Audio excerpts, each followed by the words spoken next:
कल रात को सोनप्रयाग से केदारनाथ के बीच जो बादल फटने की घटनाएं हुई और आज जब हम लोग वहां पहुंचे तो कई लोग जो वहां से नीचे उतर रहे हैं, जिनको कि एनडीआरएफ की टीम द्वारा नीचे लाया जा रहा है, उसमें से कई लोग ये शिकायत कर रहे हैं कि उनके साथ के लोग उनसे बिछड़ गए हैं। बतेरे लोग ये कह रहे हैं कि हमारे सामने हमने उनको बहते हुए देखा, हमने उनको जाते हुए देखा और खुद आज हमने भी घोड़े खच्चर और एक मानव शरीर को बहते हुए देखा।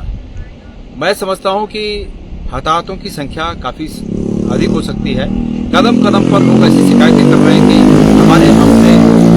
हमने जो हमारे साथ आए थे वो बिछड़ गए हैं। ऐसे में मैं ये मानता हूं कि, और साथ में ये भी एक शिकायत आई है कि जब वो पुलिस के पास शिकायत कर रहे हैं तो पुलिस उनके नाम नोट भले कर रही है, लेकिन उनसे सूचना लेने में पुलिस मनाही कर रही है कि हमें एफआईआर दर्ज नहीं करनी है, सूचना नहीं लेनी है। मेरा प्रशासन से मेरी राय है प्रशासन के लिए कि जो लोग भी इस प्रकार की लिखित सूचनाएं देना चाहते हैं उनसे लिखित सूचनाएं ले लें, उनको रिसीविंग दे दें, ताकि आगे भविष्य में तहकीकात की जा सके। वो लोग कैसे आए थे, उनकी गाड़ियां कहाँ खड़ी हैं, इसको क्रॉस चेक किया जा सकता है। और मानवीय आधार पर यह आवश्यक है कि कोई व्यक्ति अगर शिकायत कर रहा है तो उसकी शिकायत को पुलिस विभाग स्वीकार करे, ले। मैंने ये सुना है कि आपदा सचिव ने जैसे ही ये कहा कि 10 लोग उत्तराखंड में आपदा में हताहत हुए, मैंने सुना क्या, मेरी कंफर्म ये सूचना है कि आपदा सचिव को सरकार ने ये कहा है कि आपको आगे मृतकों की सूचना बताने की आवश्यकता नहीं है और इसको मत बताइए। तो सरकार को ये चाहिए कि सरकार जो हुआ है उसको स्वीकार करे।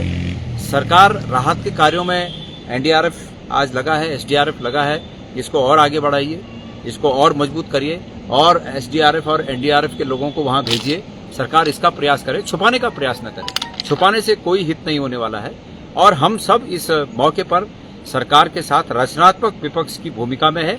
हम भी सरकार का सहयोग कर रहे हैं। हम आज सुबह जैसे वहां पहुंचे, ये अच्छी बात है कि विपक्ष का भी अगर कोई व्यक्ति वहां पहुंचा है तो इससे सरकार को भी काम करने में सुविधा महसूस होती है, ताकि सरकार को भी पता चलता है कि भाई विपक्ष के लोग पहुंच गए तो हम भी वहां पहुंचे।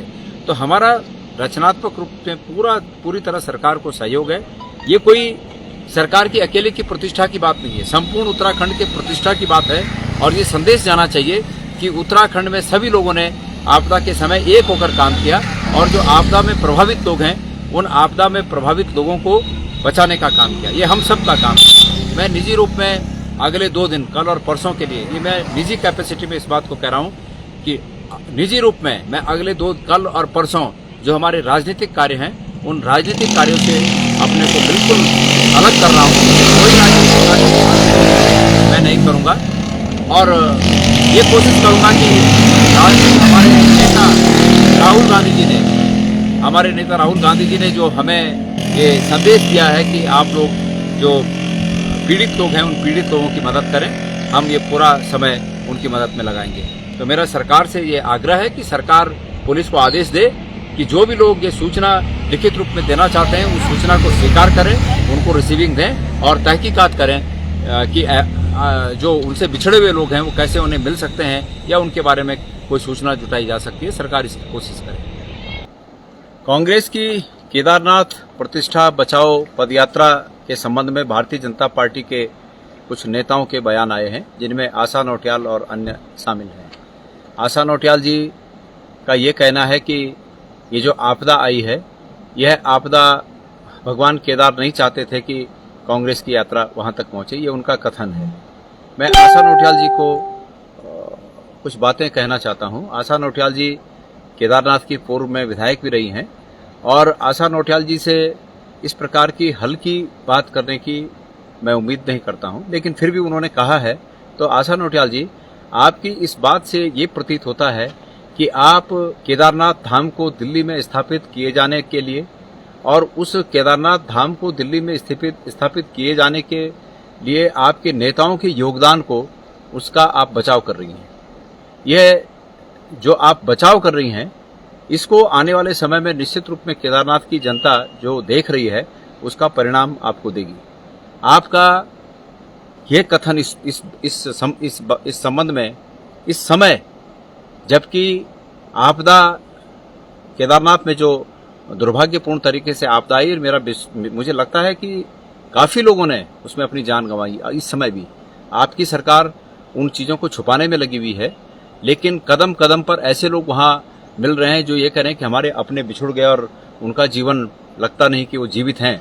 सरकार उनकी खोजबीन करने के बजाय आप सब लोग इस राजनीतिक स्टंट पर लगे हुए हैं।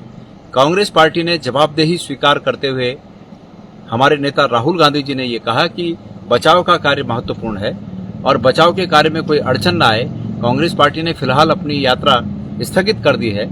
ऐसे में आप इस तरह की राजनीतिक बातें करके आप जिन लोगों ने उस आपदा में अपनी जानें गंवाई उनके प्रति भी ये अपमान है, आप उनका भी अपमान कर रहे हैं। किसी ने ये आप न तो सरकार ने और न विपक्ष ने कभी कोई ये नहीं चाहता कि आपदा आए, लेकिन आपदा आ गई तो इस आपदा के क्षण में राजनीतिक बयानबाजी के अलावा सब मिलकर अगर बचाव कार्यों में लगे तो ज़्यादा बेहतर होगा।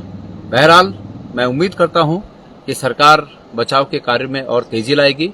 दुर्भाग्यपूर्ण ये रहा कि कल जिस पॉइंट से काफ़ी लोगों को रेस्क्यू किया गया, रात में या सुबह भोर में वो और पहाड़ी नीचे लुढ़क कर नीचे आ गई और वहाँ से अब रेस्क्यू किया जाना संभव नहीं है, इसलिए अन्य रास्ते तलाशे जा रहे हैं।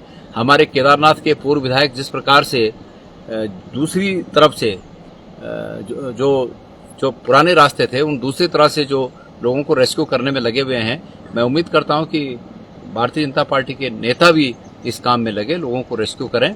हमारे अन्य कार्यकर्ता उस काम में लगे हैं, आप लोग भी उस काम में लगे और हम सब मिलजुल कर इस मौके पर राजनीति न करके सिर्फ और सिर्फ बचाव पर ध्यान रखें, किस तरह से लोगों को बचाया जा सके।